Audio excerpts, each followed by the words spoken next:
Atomic. हाँ बेटा। Hello. कोई कुछ कहना चाह रहा है?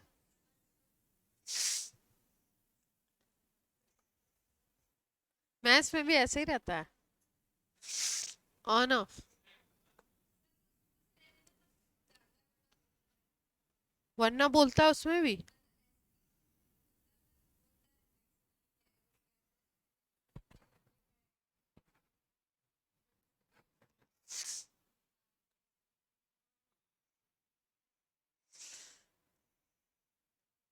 एटॉमिक और आयन, उसकी बात कर ली थी हमने, कोवेलेंट की और वंडरवॉल रेडियस की। तीन टाइप की रेडियस की बात हमने।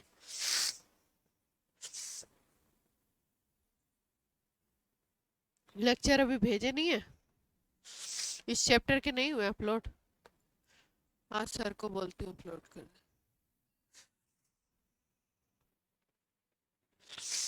हम्म। गार्गी आपकी क्लास है ये?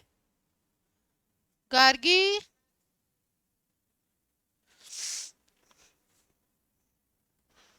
गई। गई। आज हम लोग बात कर लेते हैं थोड़ा सा मेटेलिक रेडियस के बारे में। किसके बारे में बात कर लें? Metallic radius. इतनी सारी रेडियस पड़ी, अब ये नई मेटेलिक रेडियस क्यों आ गई? क्योंकि कुछ मेटल्स ऐसे होते हैं जो आपके कैसे प्रेजेंट होते हैं, मेटेलिक क्रिस्टल बनता है। मेटल का क्या बनता है? क्रिस्टल। तो इस क्रिस्टल का जो स्ट्रक्चर होता है, इसका जो स्ट्रक्चर होता है, इसको हम लोग बोलते हैं, एग्जैक्टली इसके स्ट्रक्चर को बोलते हैं इलेक्ट्रॉन सी मॉडल। क्या बोलते हैं इसके स्ट्रक्चर को?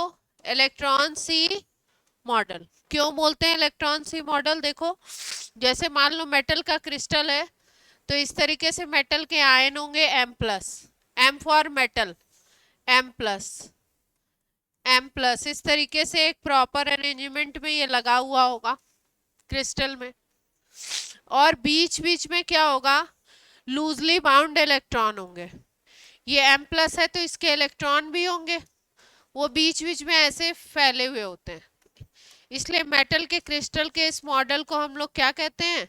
इसको हम बोलते हैं इलेक्ट्रॉन सी मॉडल बोलते हैं। तो इस मॉडल में अगर हम देखें, मेटल के क्रिस्टल के इस मॉडल में अगर हम देखें, तो मेटल का जो एटम होता है,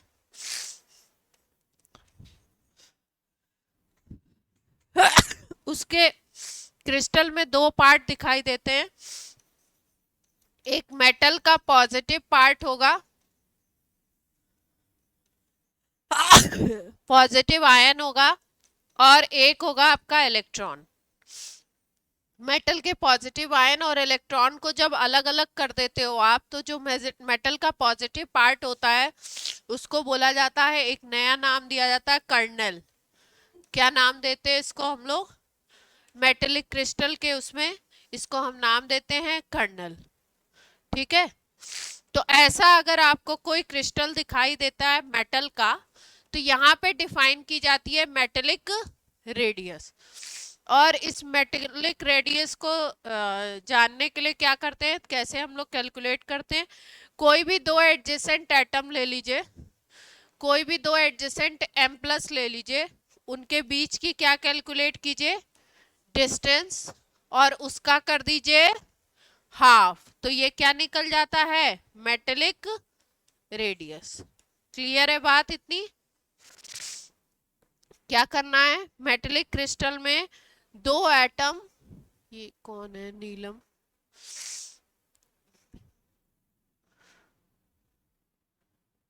नीलम बेटा आपकी ये क्लास नहीं है।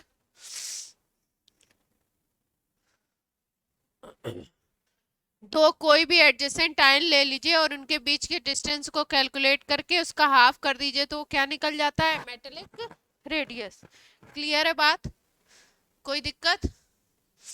रेडियस जितनी भी कैलकुलेट की जाती हैं छोटी होती हैं, इसलिए एंगस्ट्रॉन्ग, ज़्यादातर पिकोमीटर, इन सब में कैलकुलेट करते हैं। ज़्यादा जो यूनिट पॉपुलर है वो कौन सी है? अगर हम रेडियस की यूनिट की बात करें, तो ज़्यादातर केसेस में देखी जाएगी एंगस्ट्रॉन्ग में।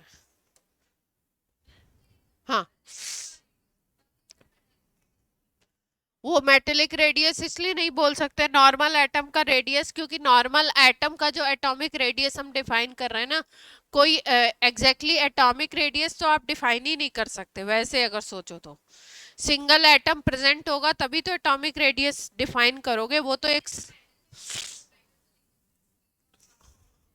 क्योंकि ये कुछ ना कुछ जो होते हैं अप्रोच करते हैं ना एक दूसरे के एरिया को, कुछ ना कुछ, ये इतना दूर दिखाया गया, इतना दूर होता थोड़ी है, एक दूसरे के एरिया को अप्रोच करते हैं। तो क्या किया जाता है, हाँ तो एलिमेंट्स में भी ऐसा होता है जब बॉन्डेड फॉर्म में होते हैं तो आप देखते हो ना शेयरिंग वाले एरिया को, इसीलिए दो के बीच का डिस्टेंस लेके। मेटेलिक को इसलिए अलग से डिफाइन किया क्योंकि ये मेटल में क्रिस्टल के लिए बताया गया, मेटेलिक क्रिस्टल के लिए, है ना, जिसमें कोई और आयन नहीं है, केवल मेटल है, किसी और के साथ ये बॉन्डेड नहीं है। ये किसके साथ बॉन्डेड है, एम प्लस के साथ बॉन्डेड है, एम प्लस अपने इलेक्ट्रॉन के साथ बॉन्डेड है। कर्नल किसके साथ बॉन्डेड है, इलेक्ट्रॉन के सी में बॉन्डेड है, ठीक है। अब अगर हम लोग बात करें तो इसके बाद जो आता है वो अगला टाइप जो है वो है आयनिक रेडियस। इससे क्वेश्चन आते हैं, थोड़ा सा ध्यान से समझ लीजिए। आयनिक रेडियस क्या है, आयंस का रेडियस देखोगे आप तो उसको क्या बोलोगे, आयनिक रेडियस।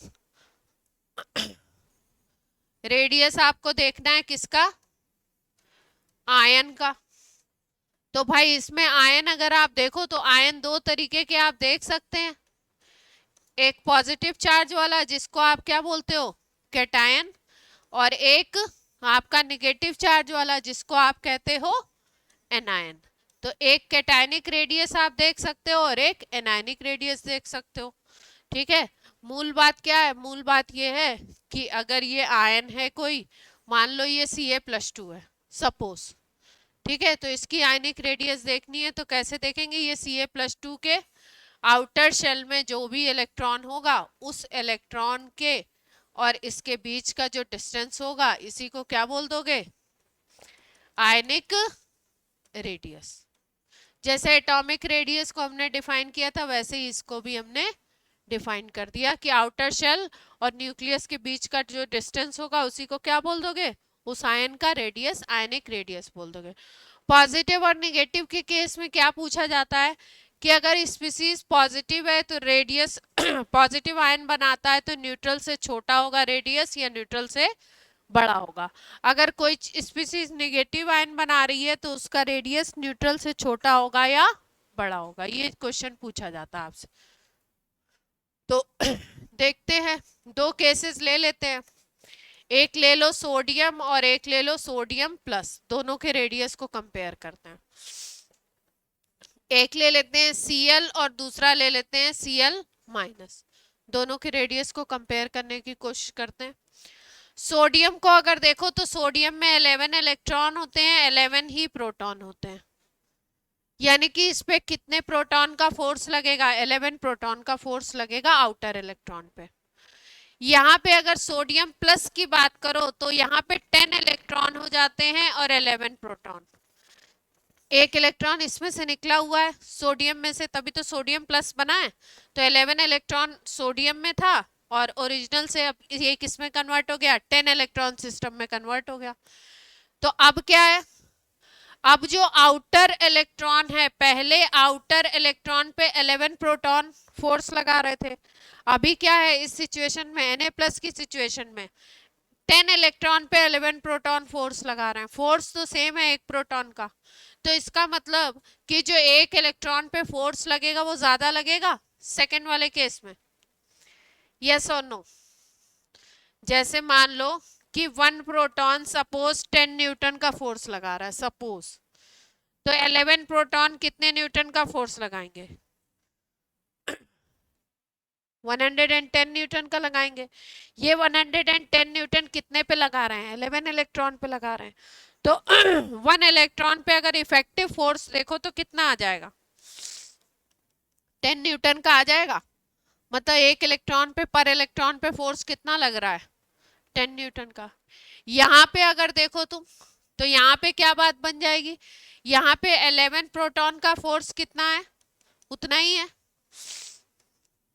ठीक है।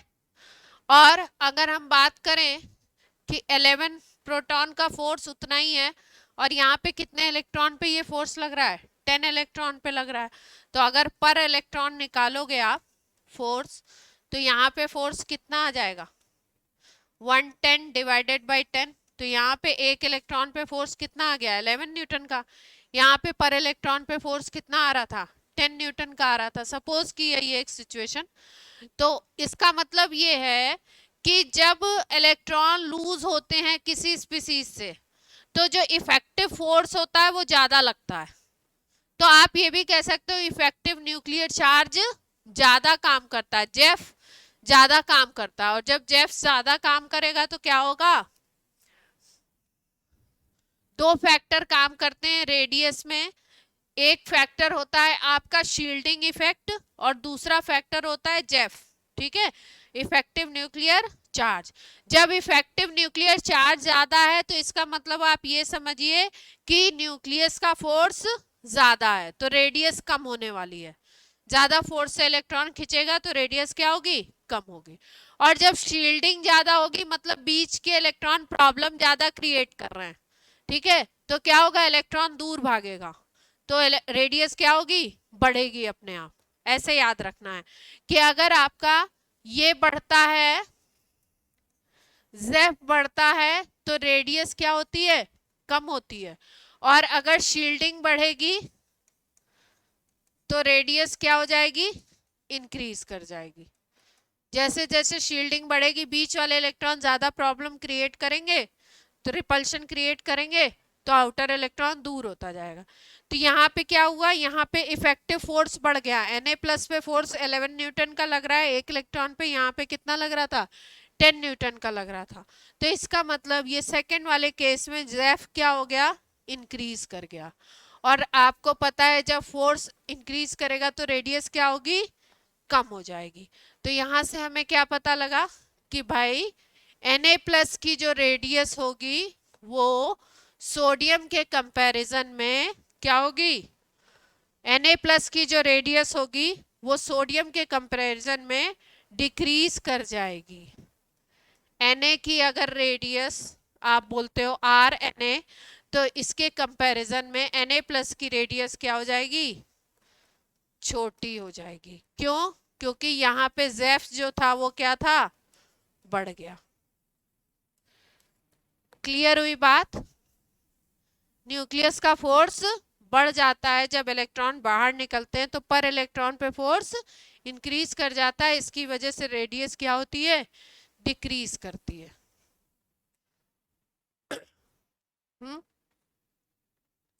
ज्यादा दर्द हो रहा है, ज्यादा दर्द हो रहा है तो पढ़ तो पाओगे नहीं, ठीक ठीक।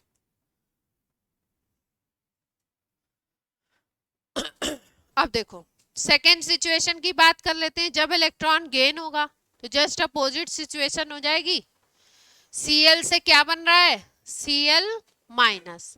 यहाँ पे कॉन्फ़िगरेशन होता है 287, मतलब 17 ही इलेक्ट्रॉन है और 17 ही प्रोटॉन है। देख पा रहे हैं, यहाँ पे देखो आपके एक इलेक्ट्रॉन बढ़ गया, 18 इलेक्ट्रॉन हो गए और 17 प्रोटॉन हो गए। मतलब जो खींचने वाला फोर्स है वो तो इक्वल है, पर यहाँ पे मान लो 17 इलेक्ट्रॉन को खींचना था, यहाँ पे कितने को पुल करना है, 18 को पुल करना है। तो जब ज्यादा इलेक्ट्रॉन को पुल करना है तो पर इलेक्ट्रॉन फोर्स कम हो जाएगा ना, फोर्स यहाँ पे क्या लगेगा, कम लगेगा। जेफ क्या होगा, डिक्रीज करेगा, कंपैरेटिव कम लगेगा। और जब जेफ कम लगेगा तो आपको पता है कि ये वाला फैक्टर अगर कम होगा तो आर क्या होगी, इंक्रीज करेगी। तो इसका मतलब नेगेटिव आयन की रेडियस क्या होगी, बड़ी हो जाती है न्यूट्रल के कंपैरिजन। क्लियर बात। तो अगर कोई ऐसे हम कह सकते हैं, एक नॉर्मल इंटरप्रिटेशन ये दे सकते हैं कि मान लो कोई ए न्यूट्रल एटम है, तो ए नेगेटिव क्या होगा, इसकी रेडियस क्या होगी, ज्यादा होगी, इसकी बीच में होगी, और पॉजिटिव वाले आयन की रेडियस क्या होगी, सबसे छोटी। ये याद रख सकते हैं सब लोग। और दूसरी चीज, जैसे जैसे पॉजिटिव चार्ज बढ़ाते जाओगे वैसे वैसे रेडियस और कम होती जाएगी। पॉजिटिव चार्ज अगर इंक्रीज कर रहे हो तो रेडियस क्या होगी, रेडियस को क्या होना पड़ेगा, डिक्रीज होती जाएगी। पॉजिटिव चार्ज इंक्रीज होने का क्या मतलब है कि पॉजिटिव चार्ज इंक्रीज होने का मतलब इलेक्ट्रॉन कम होते जा रहे हैं, प्रोटॉन तो उतने ही है, प्रोटॉन में चेंज आ नहीं रहा है। और इसका अपोजिट, अगर नेगेटिव चार्ज इंक्रीज करोगे तो रेडियस क्या होगी, इंक्रीज करेगी। ये दोनों बातें याद रखेंगे। अब देखिए, जैसे मान लीजिए कि आपको ऐसे दे रखा है,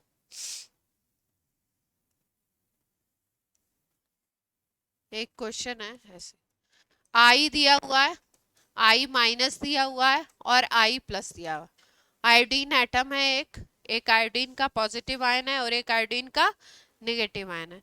तो सीधी सीधी सी बात समझ में आ रही है, रेडियस किसकी ज्यादा होगी, नेगेटिव वाले की रेडियस सबसे ज्यादा। बीच में कौन आ जाएगा बेचारा, न्यूट्रल वाला। और सबसे कम किसकी आ जाएगी, पॉजिटिव। ठीक,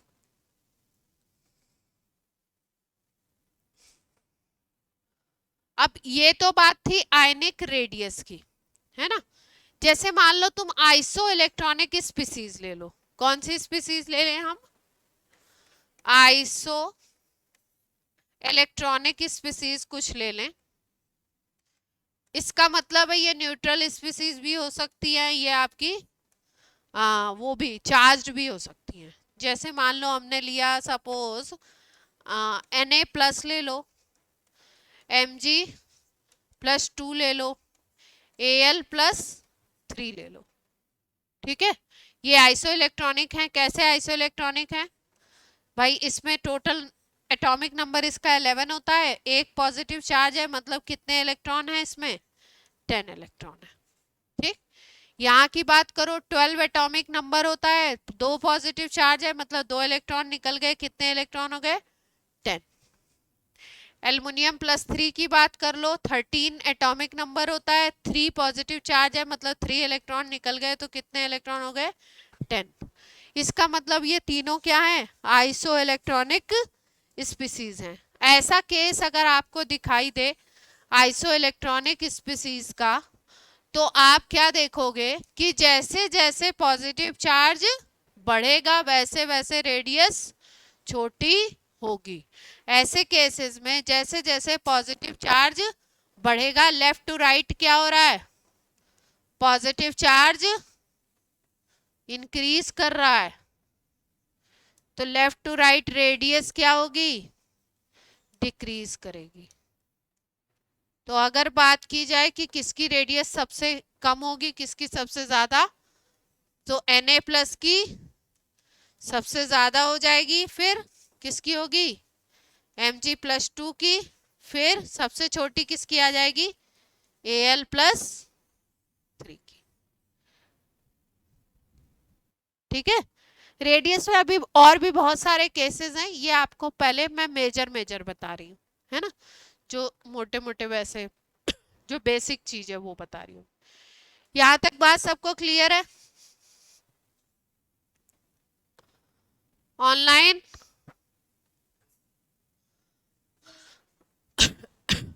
अब देखो, एक जनरल नोट याद रखिए कि भाई रेडियस की बात हुई थी कि लेफ्ट टू राइट आप जा रहे हो, टॉप टू बॉटम आ रहे हो, तो एक एक शेल बढ़ता जाता है, इसलिए रेडियस बढ़ता है।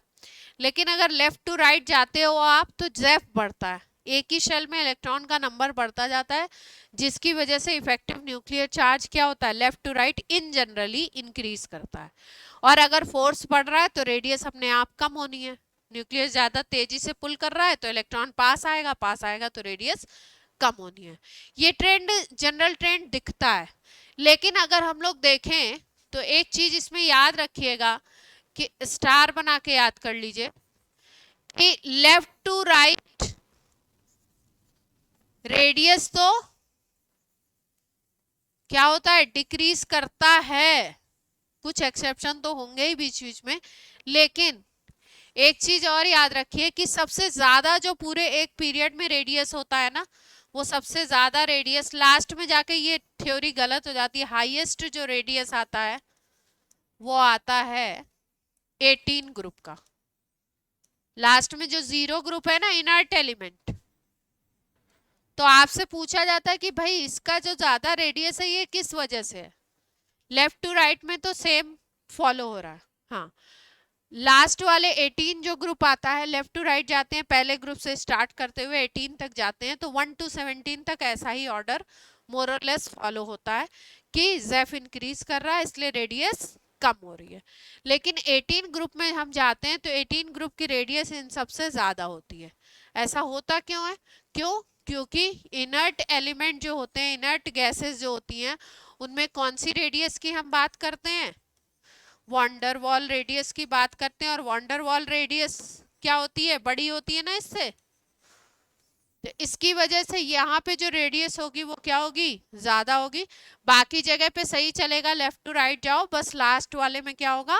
ज्यादा होगा। ठीक है, इसका मतलब जैसे एक ही पीरियड के अगर आपको 4 एलिमेंट दिए हो और उसमें पूछा जाए कि हाईएस्ट किसका होगा, और उसमें कोई इनर्ट वाला दिया हो, तो इनर्ट वाले का क्या होगा? Radius highest. ठीक है, पक्का? एक क्वेश्चन कर लें इस पे, कोई क्वेश्चन है?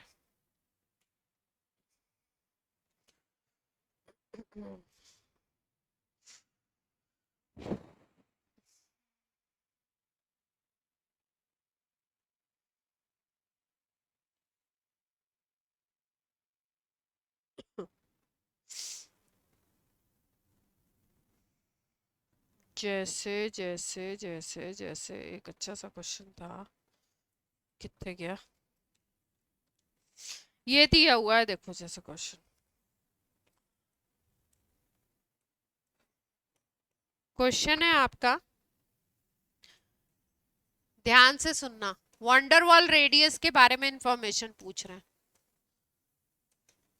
क्या पूछ रहे हैं? Van der Waals radius of O N F C L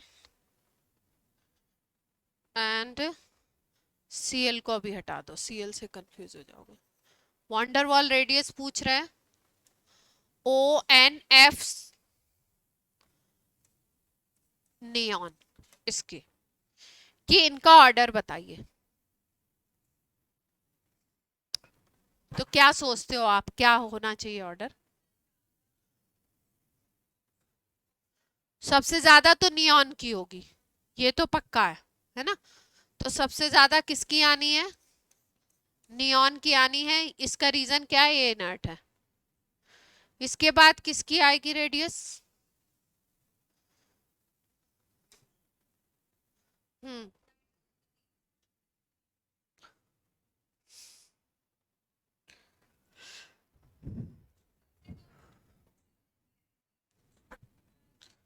सबसे कम ऑक्सीजन की आएगी, फिर नाइट्रोजन की, फिर फ्लोरीन की, फिर नियॉन की। अच्छा, लेकिन ये कैसे जा रहे हैं? ये सेकेंड पीरियड के एलिमेंट हैं, देखो अगर तो सेकेंड पीरियड में कौन से एलिमेंट होते हैं? यहाँ से तो लिथियम होता है, फिर उसके बाद कौन होता है? बेरिलियम, फिर बोरॉन, फिर कार्बन, फिर नाइट्रोजन, फिर ऑक्सीजन, फिर फ्लोरीन, फिर नियॉन। तो लेफ्ट टू राइट जा रहे हैं तो यहाँ पे तो रेडियस क्या होनी चाहिए? डिक्रीज करनी चाहिए, है ना? और इसकी सबसे ज्यादा होनी चाहिए। तो आप क्या बता रहे हो?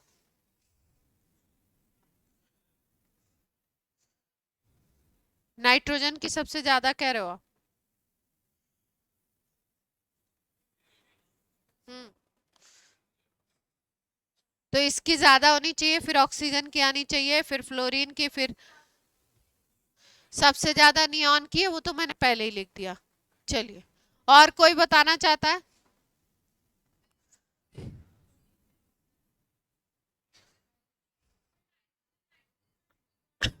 आप ये कह रहे हो नाइट्रोजन की यहाँ पे ले लें, यहाँ पे फ्लोरीन की ले लें, फिर ऑक्सीजन, फिर नाइट्रोजन, ऐसे लें सबसे छोटी नाइट्रोजन की? तो नाइट्रोजन तो लेफ्ट में है, इसकी सबसे छोटी ले रहे हो? लेफ्ट टू राइट जाते हैं तो क्या होता है? नियॉन की तो सबसे बड़ी है रेडियस, इन चारों में नियॉन की तो, ये तो एक्सेप्शन है। हाँ,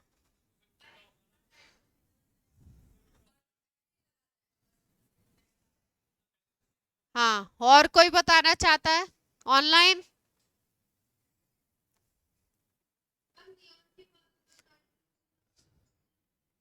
नियॉन से छोटी किसकी बताए रहे हैं आप? नाइट्रोजन की, फिर ऑक्सीजन की, और फिर फ्लोरीन की। फ्लोरीन की सबसे छोटी बता रहे हैं, फ्लोरीन की आप सबसे छोटी बता रहे हैं। भूवी के अकॉर्डिंग फ्लोरीन सबसे छोटा होना चाहिए। अच्छा, देखो ध्यान दो यहाँ पे,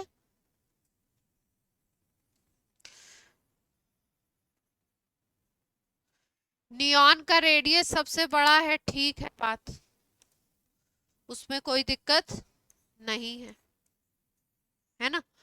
लेफ्ट टू राइट अगर हम जाते तो नाइट्रोजन, ऑक्सीजन, फ्लोरीन, है ना? यहाँ पे रेडियस डिक्रीज होनी चाहिए थी, तो सबसे छोटी रेडियस किसकी होनी चाहिए थी? फ्लोरीन की। फिर उसके बाद किसकी होनी चाहिए थी? ऑक्सीजन की हो जाती उससे बड़ी, फिर उसके बाद उससे बड़ी नाइट्रोजन की, और फिर उससे बड़ी किसकी हो जाती? नियॉन की हो जाती। ठीक है, नॉर्मल रूल से अगर हम लोग लेते तो यही हो जाता, है ना? लेकिन होता क्या है यहाँ पे, अगर हम लोग देखें तो यहाँ पे बोला गया है कौन सा रेडियस, कौन से रेडियस की बात कर रहे हैं? वंडरवॉल रेडियस की बात कर रहे हैं। तो जब वंडरवॉल रेडियस की बात करोगे तो किसकी बात करोगे? O2 की बात करोगे, N2 की बात करोगे, F2 की बात करोगे, है ना? इस तरीके से ये क्या बन जाएंगे? मॉलिक्यूल बन जाएंगे। और मॉलिक्यूल बनने के केस में फिर ये जो नॉर्मल एटॉमिक रेडियस का ट्रेंड है ये फॉलो नहीं होता। जब मॉलिक्यूल बन जाते हैं तो नॉर्मल एटॉमिक रेडियस का ट्रेंड, जो ट्रेंड आप ये सोच रहे हो ये वाला कि सबसे आपका छोटा होगा वो फ्लोरीन होगा, ये वाला ट्रेंड आपका फॉलो नहीं होता है। फिर कौन सा ट्रेंड फॉलो होगा आपका? फिर वंडरवॉल के हिसाब से आपको सोचना पड़ेगा कि दो ऑक्सीजन एटम है, फिर उसके बीच के नॉन बॉन्डेड एटम है, फिर उनके हिसाब से आपको रेडियस सोचनी पड़ेगी। तो इस केस में, ये वाले स्पेसिफिक केस में जो ऑर्डर आया जो हम सोच रहे थे उससे जस्ट अपोजिट आया, मतलब ये बन गया। कौन सा ऑर्डर बना? ये वाला बना। नियॉन सबसे बड़ा, फिर नाइट्रोजन, फिर ऑक्सीजन, फिर फ्लोरीन। और अगर इसी में क्लोरीन को ऐड कर देते तो क्लोरीन को ऐड करने से क्या हो जाता? अगर क्वेश्चन में क्लोरीन भी आ जाता तो क्लोरीन की अगर पोजीशन देखो तो क्लोरीन की पोजीशन आती है नीचे, यहाँ पे क्लोरीन की पोजीशन कहाँ पे आ जाती है? नीचे आ जाती है। तो क्लोरीन की अगर पोजीशन देखो तो इसमें 3 शेल्स बन जाएंगे, टॉप टू बॉटम आ जाएंगे ना, तो रेडियस क्या होगी? बढ़ जाएगी। ठीक है, हाँ, तो रेडियस क्या हो जाएगी? बढ़ जाएगी। जब रेडियस बढ़ेगी तो भी उतनी रेडियस नहीं बढ़ती है कि नियॉन के बराबर आ जाए। तो ये कहाँ पे आता है? यहाँ पे आ जाए।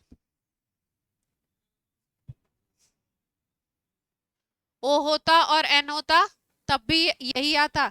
F की सबसे छोटी लेफ्ट में, फिर ऑक्सीजन की, फिर नाइट्रोजन की। सबसे बड़ी किसकी आ गई? नाइट्रोजन की। और लास्ट में जाकर के सबसे ज्यादा किसको? नियॉन को तो अलग हमने रख ही दिया। हाँ प्रांजलि बोलो, पंखा चला दूं? हाँ, समझ नहीं आया। हाँ,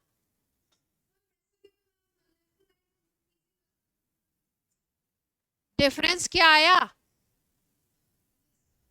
अच्छा, वंडरवॉल से कोई डिफरेंस नहीं आया? हम्म।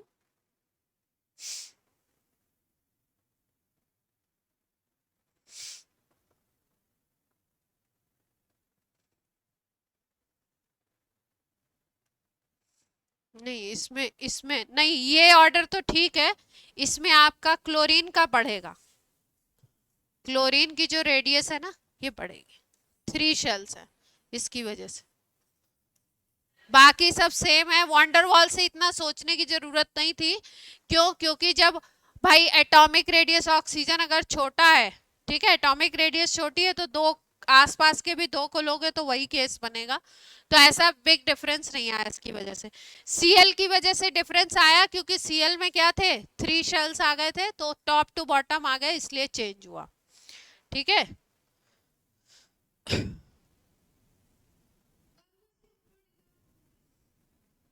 इसलिए क्या कह रहे हैं?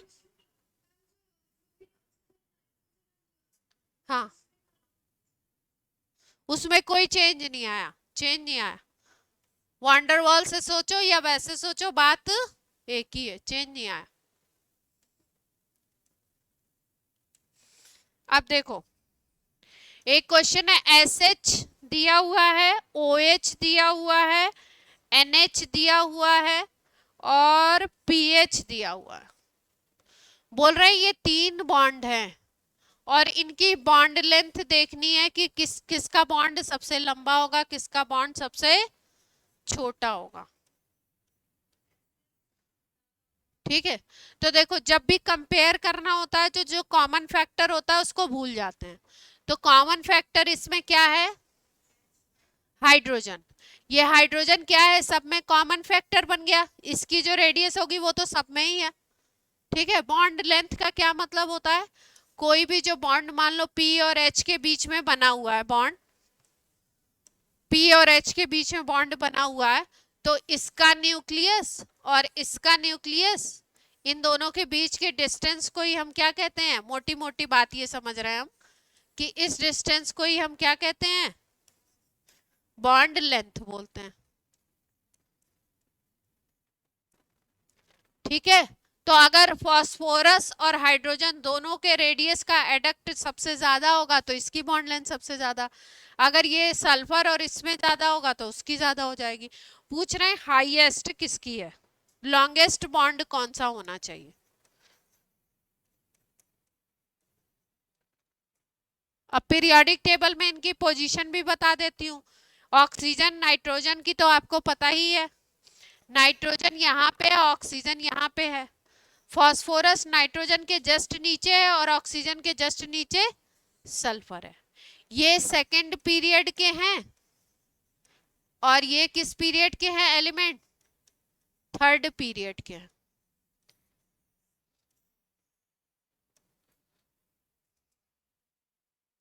अब जो क्वेश्चन है वो यही है कि किसका बॉन्ड लेंथ ज्यादा होगा, तो इसमें से जिसका भी रेडियस सबसे ज्यादा होगा उस बॉन्ड की बॉन्ड लेंथ ज्यादा हो जाएगी, है ना। तो रेडियस किसकी ज्यादा है, जरा सोचो। फास्फोरस की। कैसे?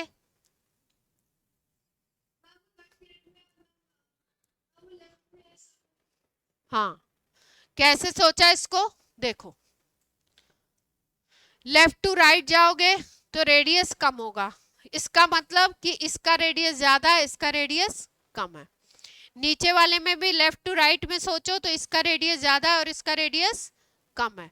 तो इन दो में इसका रेडियस ज्यादा था, ये हाई वाला था। इन दो में ये हाई वाला था, हाई रेडियस वाला। इन दो में ये हाई है और इन दो में इसका हाई रेडियस है। ठीक। अब ऊपर नीचे को कंपेयर कर लेते हैं। ऊपर से जब टॉप से बॉटम पे आते हो तो शेल बढ़ता है, शेल बढ़ेगा तो रेडियस अपने आप बढ़ेगा। इसका मतलब कि नाइट्रोजन और फास्फोरस में अगर हम देखें तो किसका ज्यादा होगा रेडियस? फास्फोरस का। तो फास्फोरस की रेडियस क्या है? ज्यादा है in comparison to radius of nitrogen. इसलिए जो बॉन्ड सबसे लंबा होगा वो किसका होगा? पीएच। क्लियर है बात? तो लेफ्ट राइट में कैसे किसी चीज को कंपेयर करना है? हाँ, पहले देखिए चार चीजों में कंपेयर करना था हमको, चार एलिमेंट में। तो हमने क्या किया, चारों को पीरियोडिक टेबल के हिसाब से लिख लिया कि कौन किधर आ रहा है लेफ्ट राइट में। इसकी नाइट्रोजन के जस्ट नीचे फास्फोरस की पोजीशन थी, ऑक्सीजन के जस्ट नीचे सल्फर की पोजीशन आती है। ठीक, पहले इन दोनों में कंपेयर किया कि ये लेफ्ट में है और ये लेफ्ट टू राइट जा रहे हैं, तो लेफ्ट टू राइट जाने में रेडियस कम होता है, इसका मतलब ऑक्सीजन का कम, नाइट्रोजन का ज्यादा। यही कंपैरिजन नीचे कर लिया कि फास्फोरस का रेडियस ज्यादा होना चाहिए और सल्फर का रेडियस कम होना चाहिए। फिर उसके बाद अब इसका ज्यादा है, ये दोनों ज्यादा वाले हो गए तो कम वाले को सोचना ही नहीं है। फिर यहां से सोचा कि भाई ये अपर पोजीशन है, ये बिलो पोजीशन है, टॉप टू बॉटम आते हैं तो रेडियस बढ़ता है, तो नाइट्रोजन से ज्यादा किसका होगा? फास्फोरस का। और जिस केस में रेडियस ज्यादा है एलिमेंट का, उसमें बॉन्ड की लेंथ क्या बनेगी? दोनों को मिला के लेंथ बनती है ना, तो बॉन्ड की लेंथ उसमें ज्यादा बन जाएगी। तो फास्फोरस वाले केस में पीएच बॉन्ड क्या होगा? इन चारों में पीएच सबसे लंबा। ठीक है,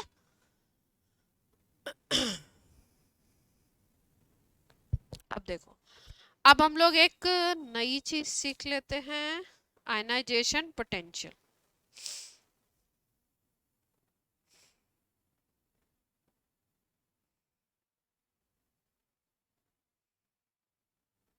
जैसे डेटा देखो, एक डेटा दिया हुआ है, डेटा याद नहीं करना है, फिर भी देख लो एक बार, याद नहीं करना है। बेरिलियम का रेडियस 123 दिया हुआ है, पिकोमीटर में है ये रेडियस। बेरिलियम का 123, बोरॉन का 90, फिर आपका दे रखा है कार्बन का 80, नाइट्रोजन का 77, ऑक्सीजन का 75, फ्लोरीन का 74, नियॉन का जाकर के, नियॉन का कम है देखो 72, नहीं इन्होंने ऑर्डर गड़बड़ किया, नियॉन का कम नहीं हो सकता, ये इसको आगे लिख दिया जस्ट।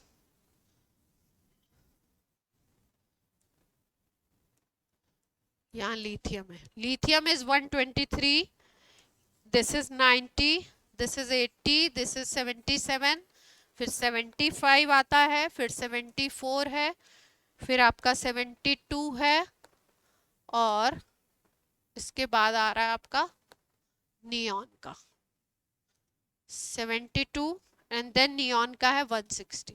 ये कंपेयर करने के लिए डेटा लिखा है आपको।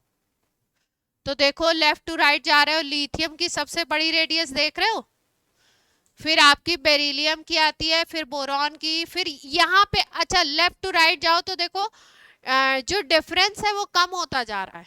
यहाँ पे डिफरेंस देखो कितने का है, 23 प्लस 10 33 का, फिर यहाँ पे 10 का ही डिफरेंस रह गया, यहाँ पे देखो 3 का है ना, 77 है, फिर यहाँ 2 का आ गया, फिर यहाँ 1 का आ गया, फिर यहाँ पे 2 का ही है। यहाँ पे देखो डिफरेंस सीधे सीधे जंप कितने का आया है, नियॉन और इसमें जंप कितने का आ गया, देखो लगभग लगभग डबल का आ गया है ना, लगभग लगभग डबल का आ गया, डबल से भी ज्यादा हो गई है, 72 के डबल से भी ज्यादा हो गई है। तो यहाँ पे रेगुलर ट्रेंड चल रहा है और यहाँ पे क्या आ गया, एकदम से चेंज आ गया ज्यादा।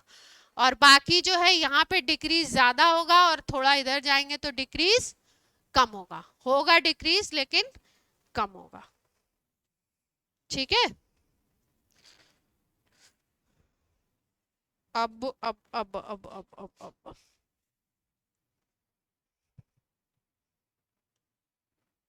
एक दो लाइन्स है, याद रखो उनको।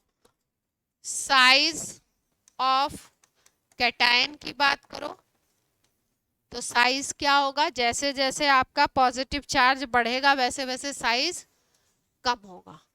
तो जेफ लिख दो या पॉजिटिव चार्ज लिख दो, कैटायन पे पॉजिटिव चार्ज बढ़ाते जाओ तो आपका साइज क्या होगा, छोटा होता जाएगा, मतलब रेडियस छोटी है, साइज बोले तो रेडियस की बात कर रहे हैं। और यही साइज ऑफ एनायन कर लो तो क्या हो जाएगी बात, यहाँ पे लिख दो नेगेटिव चार्ज। हाँ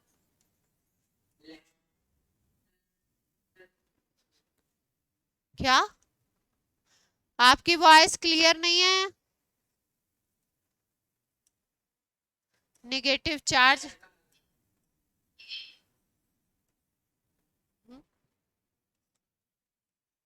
क्या है, कुछ ही नहीं पता। नहीं, आवाज नहीं आ रही आपकी। जैसे देखो mn के केस में अगर हम कंपेयर करें, mn पे 0 चार्ज ले लें, Mn+2 की स्पीसीज भी देखी जाती है, Mn+3 की भी देखी जाती है, Mn+4 की भी होती है। मैंगनीज बहुत सारी ऑक्सीडेशन स्टेट शो करता है, Mn+6 भी होता है, Mn+7 भी होता है। तो सब में अगर रेडियस का ऑर्डर देखो तो रेडियस सबसे कम किसकी होगी, न्यूट्रल वाले की होगी। फिर जैसे जैसे चार्ज बढ़ाते जाओगे वैसे वैसे रेडियस छोटी होती जाएगी। किसी एलिमेंट पे अगर पॉजिटिव चार्ज बढ़ाओगे तो रेडियस छोटी होगी, निगेटिव चार्ज बढ़ाओगे तो रेडियस बढ़ेगी।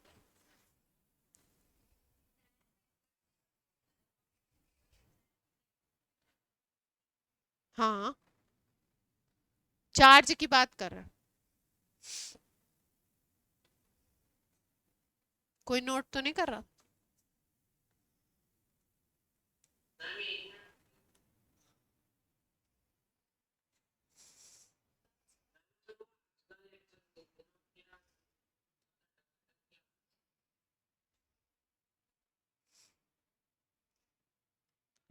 हमारे तो अटक के नहीं आ रहा है।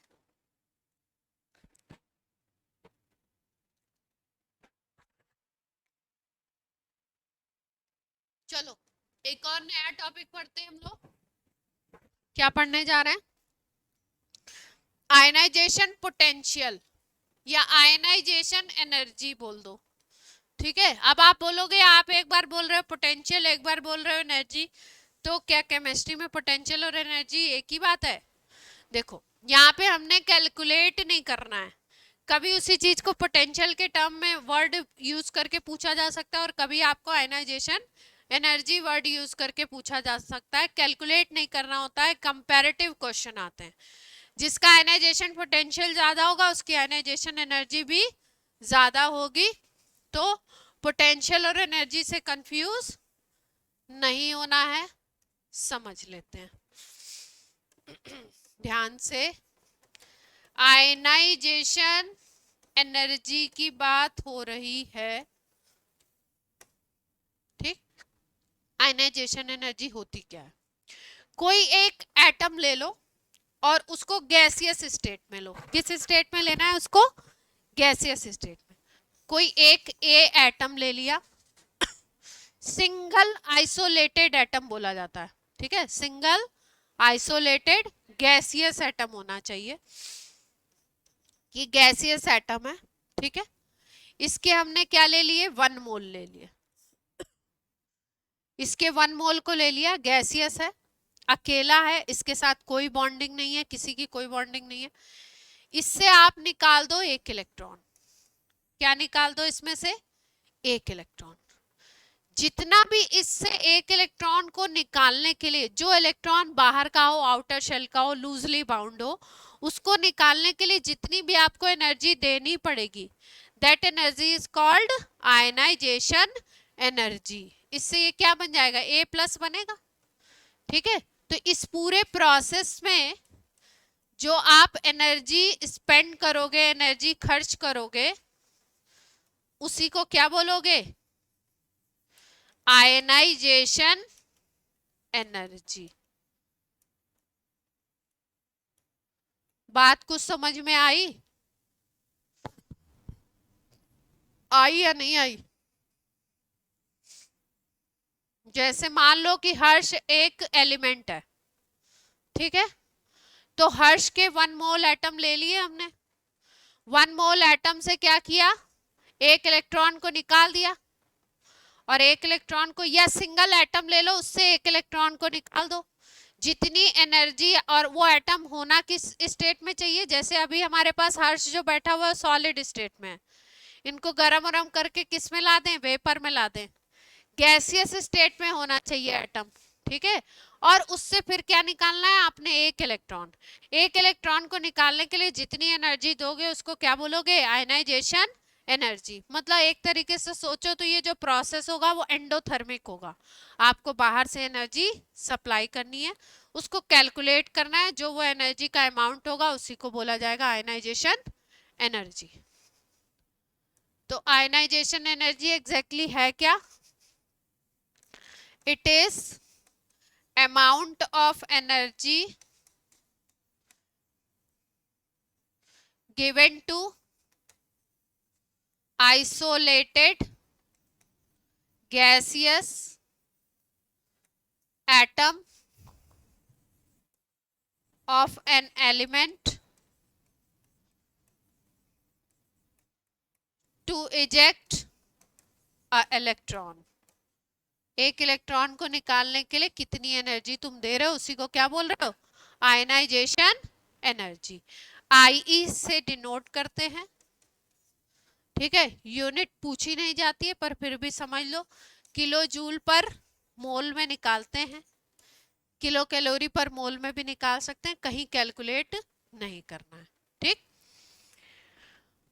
अब ये जो आयनाइजेशन एनर्जी है इसको कभी कभी बोलते हैं I1, कभी बोलते हैं I2, कभी बोलते हैं I3, ऐसे करके first ionization energy, second ionization energy, third ionization energy, ऐसे बोलते हैं।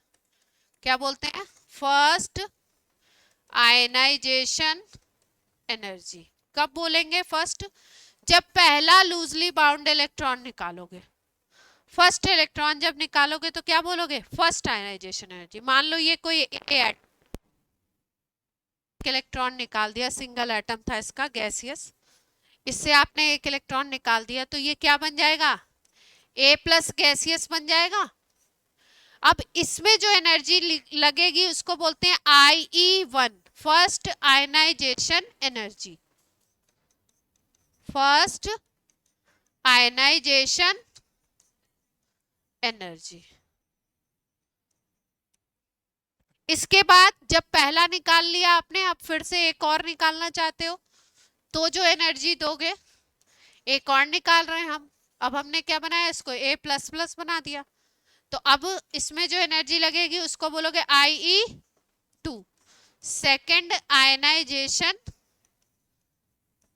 एनर्जी। ऐसे ही थर्ड फोर्थ आप बोल सकते हैं, यस और नो। अगर आपने बना दिया A प्लस 3 एक और इलेक्ट्रॉन निकाल के, तो यहाँ पे जो एनर्जी लगेगी उसको क्या बोलोगे, IE3, थर्ड आयनाइजेशन एनर्जी। इसका मतलब किसी सिंगल आइसोलेटेड एटम से, आइसोलेटेड गैसियस एटम से पहला निकालो तो फर्स्ट आयनाइजेशन, सेकंड निकाला इलेक्ट्रॉन तो सेकंड आयनाइजेशन, थर्ड निकाला तो थर्ड आयनाइजेशन, लगातार ऐसे IE1, IE2, IE3, IE4 ऐसे आ जाएंगे, ठीक है। 3-4 इलेक्ट्रॉन कोई निकालता नहीं है, निकालना पॉसिबल नहीं है, एनर्जी बहुत देनी पड़ती है, ठीक। तो एक्सपेरिमेंटली ऐसा देखा गया, एक्सपेरिमेंट के थ्रू क्या देखा गया कि जो आयनाइजेशन एनर्जी बढ़ती जाती है, मतलब पहला इलेक्ट्रॉन निकालोगे तो मान लो 20 किलो जूल देनी पड़ी, तो अगला निकालते हो तुम तो 100 देनी पड़ती है, फिर अगला निकालोगे तो 2-3 हजार, ऐसे करके अगला निकालोगे तो पता चला 8-10 हजार अमाउंट देना पड़ा। तो इसका मतलब जैसे जैसे इलेक्ट्रॉन निकालते जाते हैं वैसे वैसे आयनाइजेशन एनर्जी का अमाउंट क्या होता है, बढ़ता जाता है, बढ़ता जाता है। इसका मतलब I1 सबसे छोटी होगी किसी एटम के लिए, फिर उससे बड़ा उसका ज्यादा एनर्जी देनी पड़ेगी जब दूसरा निकालोगे, फिर जब तीसरा निकालोगे तो उससे भी ज्यादा, एंड सो ऑन, ठीक है। तो थर्ड आयनाइजेशन एनर्जी सेकंड से बड़ी, सेकंड किससे बड़ी होगी, फर्स्ट से। होता क्यों है ऐसा, देखो जैसे मान लो एग्जांपल से समझ लेते हैं, ये हमारे पास मैग्नीशियम का एक गैसियस सिंगल आइसोलेटेड एटम था।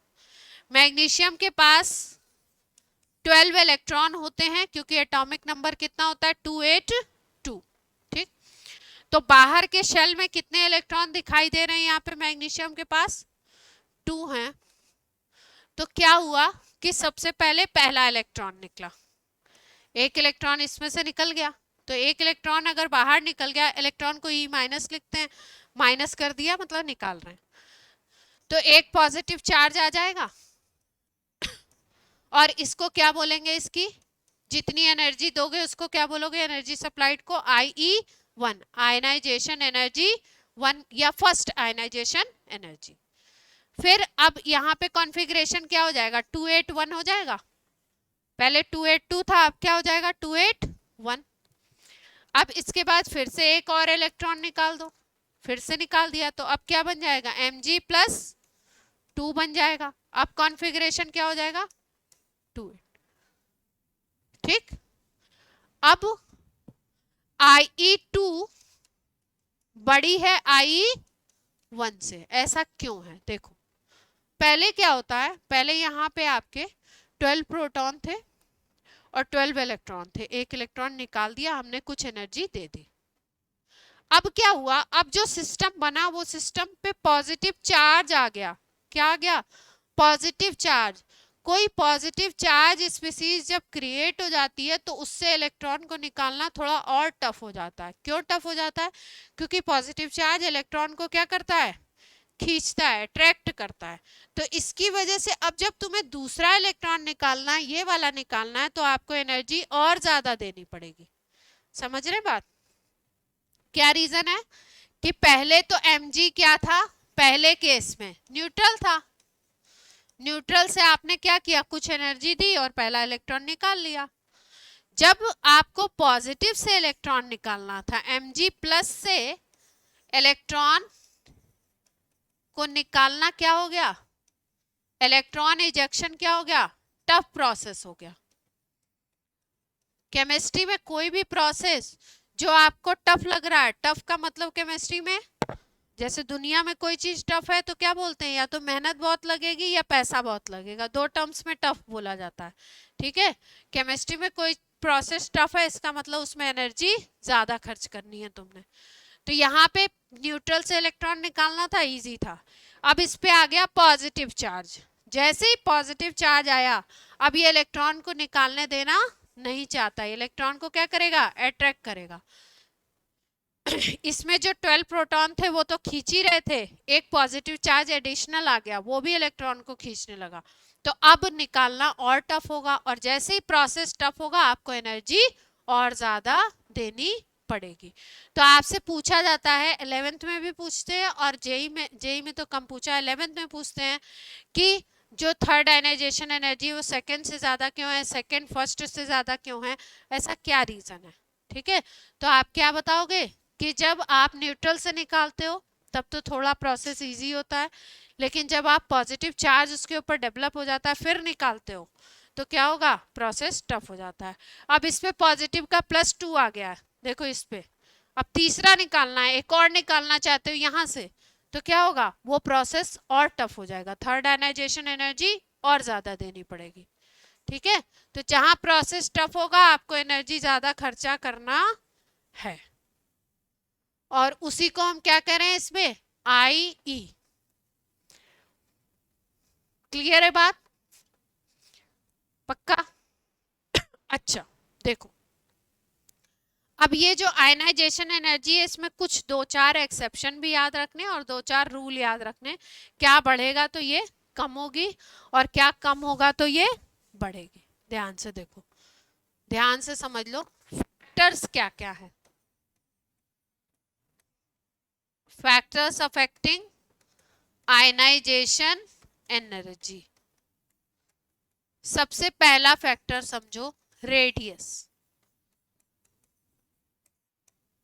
ध्यान से देखो, मान लो कोई ये एक ए एटम है, ठीक है, ये इसका न्यूक्लियस है और इसका यहाँ पे बाहर वाला लूजली बाउंड इलेक्ट्रॉन, ये अर्नेम बोर्ड पे देखिए, ये रेडियस है इसकी।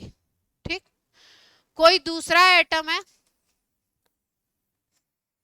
उसका ये न्यूक्लियस है, इसका ये इलेक्ट्रॉन है लूजली बाउंड और इसकी रेडियस ये।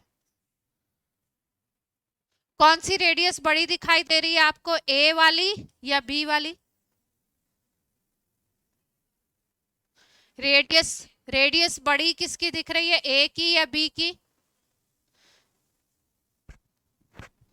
बी का रेडियस बड़ा, ऑब्वियस सी बात है। रेडियस बड़ा इसका मतलब इलेक्ट्रॉन क्या है, न्यूक्लियस से काफी दूर है, पहले के कंपैरिजन में दूसरे वाले में न्यूक्लियस से दूर है।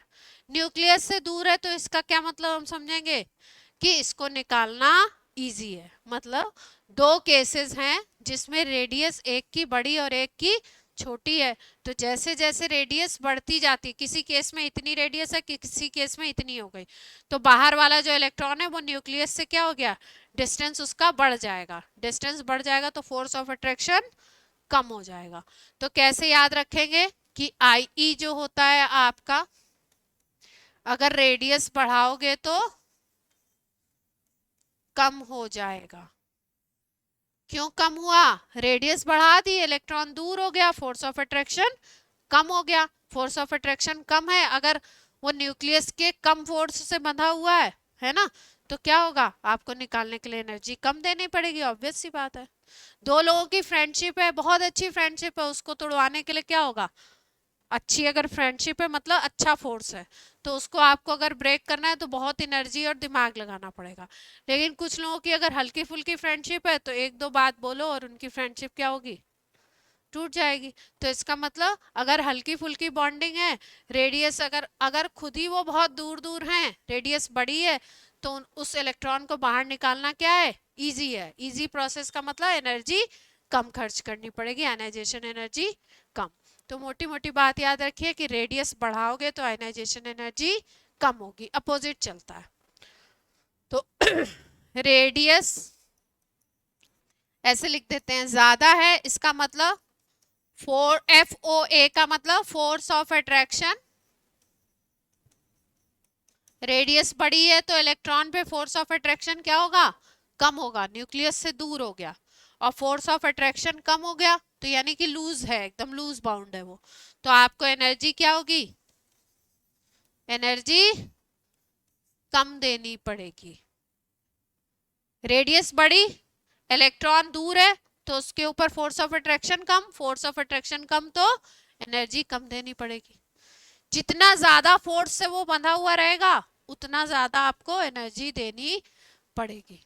तो इसका मतलब इसको आप जेफ से भी रिलेट कर सकते हो।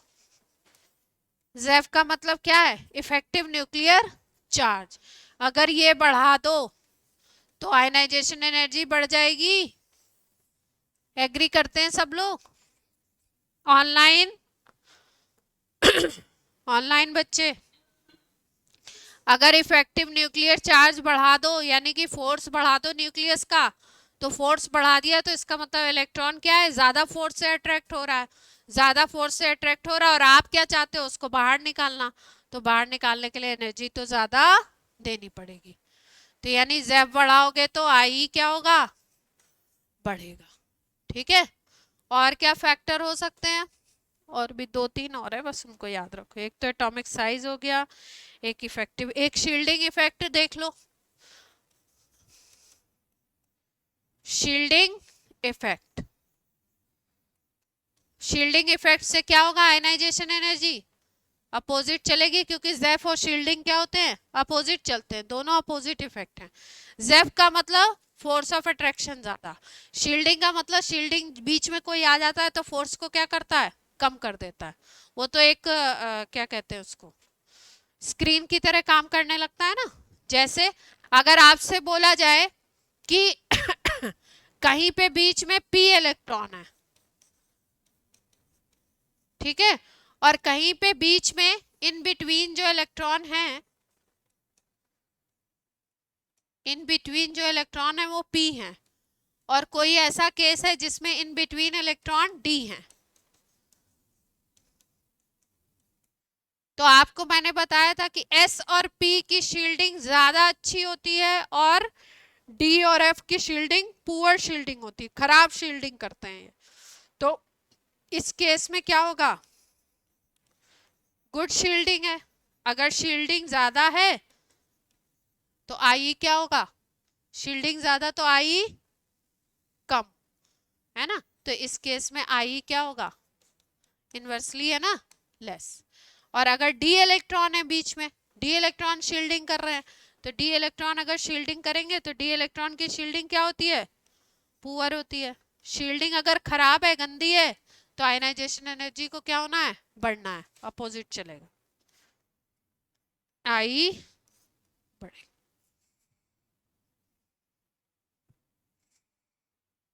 ठीक है, कुछ कैरेक्टर हैं जिनको पीरियोडिक टेबल में याद रखिए कि कौन कौन एक दूसरे के अपोजिट चलते हैं। जैसे जेफ और शील्डिंग क्या होंगे, अपोजिट चलने वाले फैक्टर है। ठीक है, जैसे कहीं पे पूछा जाए आपसे बेसिक कैरेक्टर, चार चीजों के बेसिक कैरेक्टर को कंपेयर करना है, और आपको बेसिक कैरेक्टर नहीं आता है, एसिडिक आता है, तो बेसिक और एसिडिक एक दूसरे के क्या होते हैं, अपोजिट चलते हैं। जैसे पूछा जाए रिड्यूसिंग एजेंट का नेचर, कि कौन अच्छा रिड्यूसिंग एजेंट है और कौन गंदा, तो रिड्यूसिंग एजेंट का जो नेचर होता है वो क्या होता है, जस्ट अपोजिट चलता है ऑक्सीडाइजिंग एजेंट के नेचर। कोई अगर अच्छा ऑक्सीडाइजिंग एजेंट है तो वो गंदा रिड्यूसिंग एजेंट होगा, बैड रिड्यूसिंग एजेंट। ठीक है, ये कुछ कैरेक्टर हैं जिनको हम लोग याद रखेंगे। एक और फैक्टर है इसमें, एक्चुअली अगर देखो तो सारे फैक्टर एक दूसरे से रिलेटेड हैं, रेडियस, जेफ और शील्डिंग इफेक्ट, ये सारे एक दूसरे से क्या है, रिलेटेड हैं। तो एक केस में भी हम समझ सकते थे पर अलग अलग लिख दिया हमने। एक और चीज होती है पेनिट्रेशन। कौन सा फैक्टर होता है, पेनिट्रेशन। ठीक है, पेनिट्रेशन का मतलब यहाँ पे ये नहीं पेनिट्रेट करके, ऐसा नहीं सोचना है। क्या सोचना है, कौन सा ऑर्बिटल न्यूक्लियस के ज्यादा पास है, उस पे फोर्स ऑफ अट्रैक्शन ज्यादा लगेगा। ठीक है, तो पेनिट्रेशन अगर ज्यादा है, मतलब जैसे मान लो ये न्यूक्लियस है और यहाँ पे एस इलेक्ट्रॉन है, एस में इलेक्ट्रॉन है। ठीक है, इसको आपको निकालना है। ठीक, और यहाँ पे कोई न्यूक्लियस है और यहाँ पे मान लो डी का इलेक्ट्रॉन है, उसको आपको निकालना है। आयनाइजेशन एनर्जी दोनों के केस में कंपेयर करनी है। तो पेनिट्रेशन इफेक्ट अगर हम देखें तो कैसे देखते हैं, एस सबसे पास होता है, फिर पी होता है, फिर डी होता है, फिर एफ होता है। पेनिट्रेशन इफेक्ट कैसा होता है, पेनिट्रेशन पावर सबसे ज्यादा पास में कौन है आपका, एस है, तो एस के ऊपर फोर्स और एस के इलेक्ट्रॉन पे फोर्स ऑफ अट्रैक्शन सबसे ज्यादा, जो सबसे पास उसके पास फोर्स ऑफ अट्रैक्शन न्यूक्लियस का सबसे ज्यादा। तो इसका मतलब अगर दोनों केस को हम कंपेयर कर रहे हैं तो इस पे फोर्स ऑफ अट्रैक्शन क्या होगा, ज्यादा होगा, और डी इलेक्ट्रॉन को अगर हमें निकालना है तो इस पे फोर्स ऑफ अट्रैक्शन क्या होगा, कम होगा। तो जहां पे फोर्स ऑफ अट्रैक्शन ज्यादा है, वहां पे जहां फोर्स ज्यादा है, अट्रैक्शन ज्यादा है, तो वहां पे आपको बॉन्ड को ब्रेक करने के लिए, इलेक्ट्रॉन को निकालने के लिए ज्यादा एनर्जी देनी पड़ेगी। तो यहाँ पे आई क्या होगा, हाई, और यहाँ पे आई क्या होगा, कम हो जाएगा।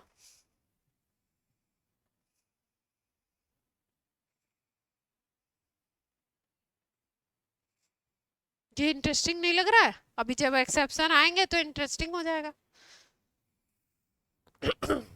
क्या इंटरेस्टिंग चीजें नहीं लग रही हैं क्या, ऑनलाइन बच्चे?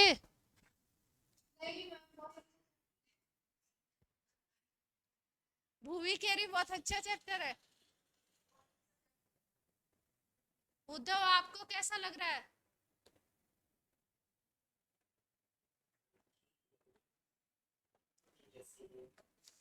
जैसा है वैसा चैप्टर ऐसा ही है ना, तो इसमें, हाँ इसमें अभी मसाला कहाँ से लाएंगे, अभी कहानी में ट्विस्ट आएगा जब एक्सेप्शन आएंगे, है ना। अभी तो ये क्या चल रहा है चैप्टर, सीधे ट्रैक पे चल रहा है। है ना। अंशुल अपना माइक ऑफ कर दो।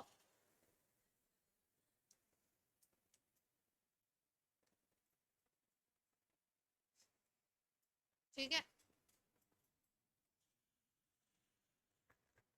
देखो एक हम लोग बात करते हैं, इसी में बात कर रहे हैं, इसी आई में ही एक हम लोग बात करते हैं फुल फील्ड और वाइटल की, एक बात करते हैं हाफ फील्ड की, और एक बात करते हैं हम लोग पार्शियल।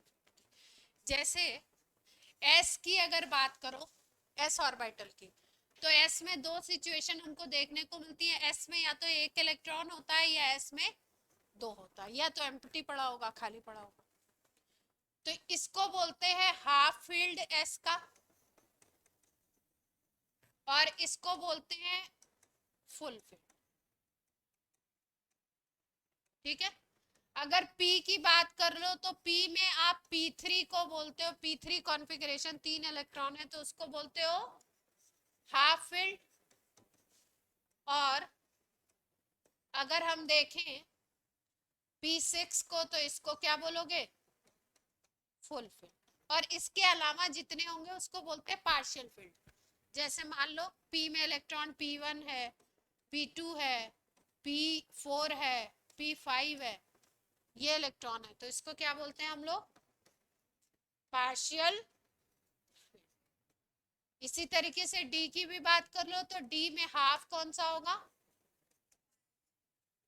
D5 है तो हाफ है, और D10 है तो क्या बोलोगे, फुल। ऐसे ही F में बात करो तो F में 7 को बोलते हैं हाफ, और F में 14 को क्या बोलते हैं, फुल। इसके अलावा जो कॉन्फ़िगरेशन होंगे D1 D2 D3 ये सब जो आ जाएंगे वो क्या होंगे, पार्शियल। तो ऐसा देखा गया है कि स्टेबिलिटी जो होती है वो सबसे ज्यादा होती है फुल फील्ड की, फिर उसके बाद होती है हाफ फील्ड की, और फिर उसके बाद किसकी होती है, पार्शियल फील्ड की। स्टेबिलिटी का मतलब क्या है कि अच्छा खासा वो स्टेबल बना हुआ है। स्टेबिलिटी कैसे देखते हैं, सबसे ज्यादा किसकी होगी, फुल फील्ड की, फिर किसकी होगी, हाफ फील्ड की, और फिर किसकी होगी, पार्शियल फील्ड। पार्शियल तो बहुत ही कम स्टेबल होगा। जैसे P का केस ले लें तो P6 सबसे ज्यादा, P3 उससे कम, और P1 P2 P4 और P5 ये सब क्या होंगे, इनसे कम आ जाएंगे। ठीक है, तो अगर कहीं पे हमको कोई कॉन्फ़िगरेशन ऐसा दिखे जिसमें P6 हो, वहां से इलेक्ट्रॉन निकालना हो, और कोई कॉन्फ़िगरेशन ऐसा दिखे जिसमें P3 से इलेक्ट्रॉन निकालना हो, तो ये वाला ज्यादा स्टेबल होगा। तो जहां पे स्टेबल ज्यादा है सिस्टम, स्टेबल का मतलब फर्म सिस्टम है, तो वहां पे फोर्स ज्यादा है, और फोर्स ज्यादा है तो इसका मतलब एनर्जी ज्यादा देनी पड़ेगी उस इलेक्ट्रॉन को निकालने के लिए। तो इसका मतलब जहां फुलफिल्ड सिस्टम है वो स्टेबल मोर, तो क्या कह सकते हो, फोर्स ऑफ अट्रैक्शन मोर, और फोर्स ऑफ अट्रैक्शन मोर तो क्या होगा, आई ज्यादा। ये बात सबके समझ आती है स्टेबिलिटी से रिलेट करते हुए अगर बोले तो। ठीक है, ये आपका कौन सा फिफ्थ सिक्स्थ जो भी पॉइंट था, है ना। इस पे अब एक क्वेश्चन कर लेते हैं।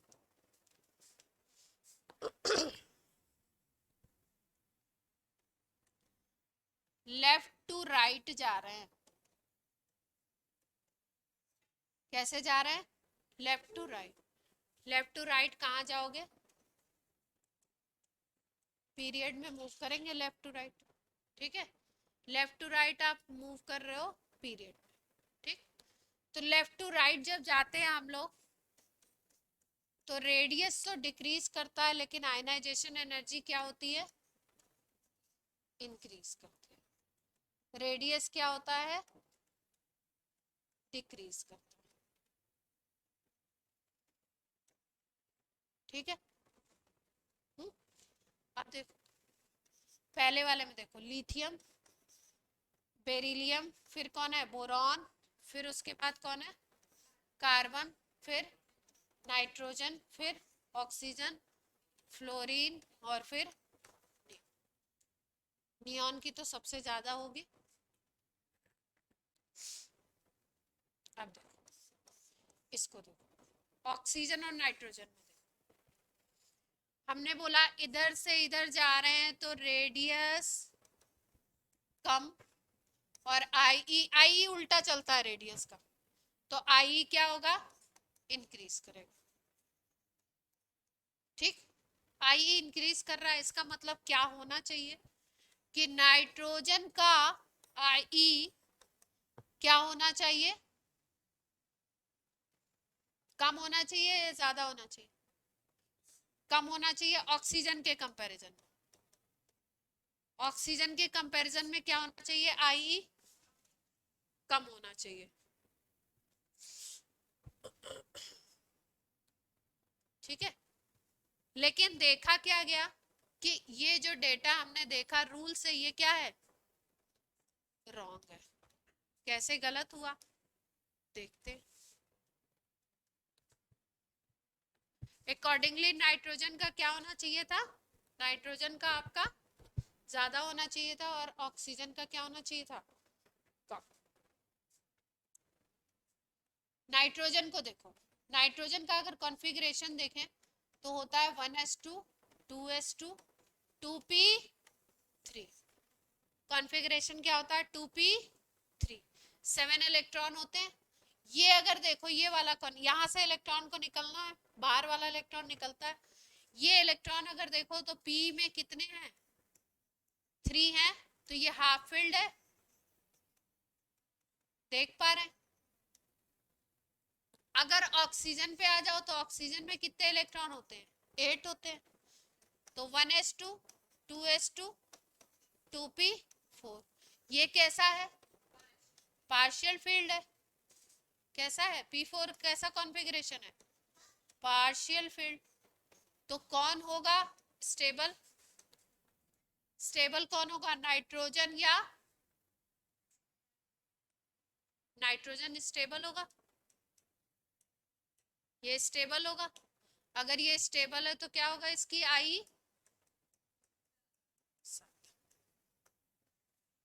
नाइट्रोजन की आई क्या होगी, ज्यादा होगी।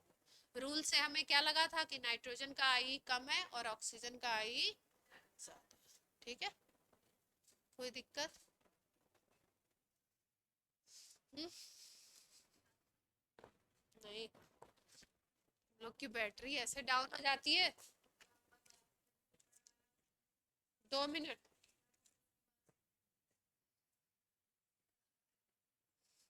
अच्छा याद तो कर लो, इसका ऑर्डर याद कर लो। सेकेंड पीरियड और थर्ड पीरियड खूब पूछे जाते हैं मेंस में भी और नीट में। सेकेंड पीरियड के आईई का ऑर्डर याद कर लो, और थर्ड पीरियड का, ये दोनों लाइनें याद कर लेना, एकदम इससे खूब क्वेश्चन आते हैं। रूल तो यही सब लगाएंगे, हाफ फील्ड फुल फील्ड यही सब लगाएंगे, लेकिन आपको क्या है, ऑर्डर एक बार रट लो तो भी काम बन जाए। हाँ, लिव, लिव, बेकन, फनी, क्या है, live bacon funny, live bacon funny, live bacon funny, ऐसे याद रखो। ये ऑर्डर है आपका, लिव बेकन फनी, इसको याद रखने के लिए बस।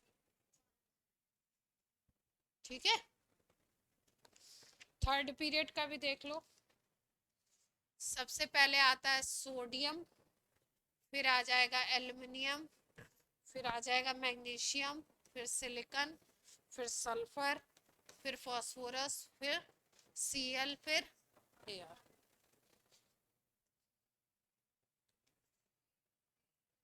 ये याद है, नीचे वाला, नीचे वाले का कुछ है नहीं, फिर भी लिख देते हैं। नाल, नाल फॉर सोडियम एंड एल्युमिनियम, मग,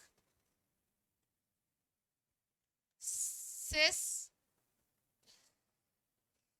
पर कल AR को अर्निम लिख लो, हो जाएगा। जैसे भी याद हो जाए भाई। इसका इसका मुझे नहीं याद है, इसका तो हमने जब से पढ़ा था हमें याद था। लिव बेकन फनी तो याद था मुझे।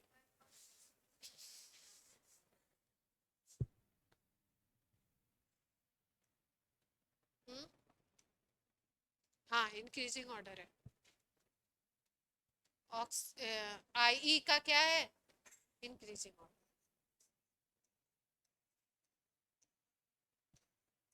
इंपॉर्टेंट है ये दोनों। लिव बेकन फनी एंड क्या है? नाल मग सिस पर कल अर्निम। लास्ट में अर्निम है तो अर्निम को तो याद हो ही जाना चाहिए, कल सुनाएंगे अर्निम। ठीक है, चलिए आज की क्लास होती है आपकी ऑफ।